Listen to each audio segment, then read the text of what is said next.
My name is Gretchen Lebuhn from San Francisco State University, and I run the Great Sunflower Project, a citizen science project. I started, one of the most recent projects I worked on in bees was working with Embrapa and Jeff UNEP FAO, where we developed a monitoring program that could be used all across Brazil to discover what biodiversity is in Brazil for bees. So Brazil has amazing biodiversity for all sorts of species, but we didn't think that Brazil had very high biodiversity for bees because the center of diversity was supposed to be the deserts of North America.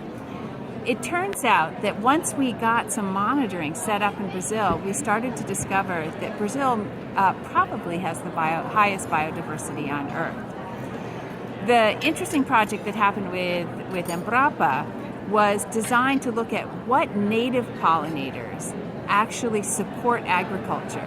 So we were looking at how the native species from Brazil are critical for the crops that are grown there, suggesting that for some of the species, you don't even need the imported honeybees that are actually used commonly in agriculture. And we also saw the development of some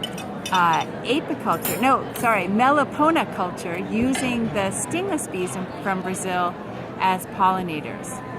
One of the things that came out of that work for me was this engagement with the people of Brazil. It really gave me a sense that people were really interested in working with bees. And when I came back to the United States, one of the things I started to do was work on the citizen science project I run called the Great Sunflower Project. And there we have people all across the United States, and actually there are Brazilians who do this. They grow sunflowers and they count how many bees visit them. So you take your coffee or your chocolate out and you spend 3 minutes watching your flower, you see 3 bees, and you report it on our website. And from those data, we can start to learn whether the place that you live or the place that we're interested in has high pollinator service or low pollinator service. And pollinator service is really important because if you're growing things like tomatoes, you actually have to have native bees pollinating them. So this is a way to understand what's happening in your local spot and to see what the pollinator service is. And if you discover you have low pollinator service, you can take some steps to improve the habitat. Plant more bee-friendly flowers, use fewer pesticides, don't till or dig up as much so you're disturbing their nests, and take some small steps to make the place that you love a better place.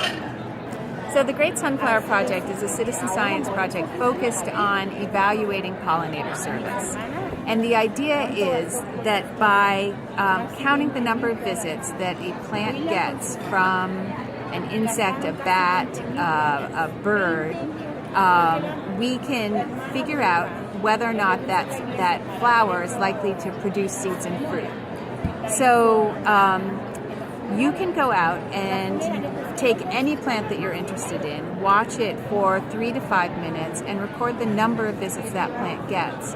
And then we have the data to compare that number to other places around the world to know whether or not that's a high number or a low number. So the great thing about citizen science is it both provides scientific data to the scientist, me, and it provides data to you or to the participants so that they know something about their place. We also provide a lot of information about different bees and how pollination works. And we've had the delightful experience of having a lot of the people who found they had poor pollinator service came to us and said, gosh, what do we do?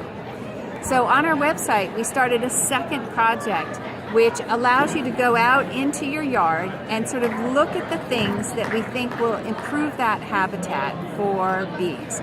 And you go through our checklist, do we have native plants? Do we have nest boxes for bees? Is there some water there in dry areas? And you can see how your site does. And after we give you a score, and then we give you some suggestions on how to improve your site. And that's allowed the people who have poured a pollinator service, and they know that from our Great Sunflower Project, to actually improve habitat and see whether or not the things that they've done actually lead to better pollinator service. So citizen science started for me as a research project. I fell in love with our participants, and then they taught me something about what they wanted, and now we're testing and learning the things you can do to improve pollinator habitat.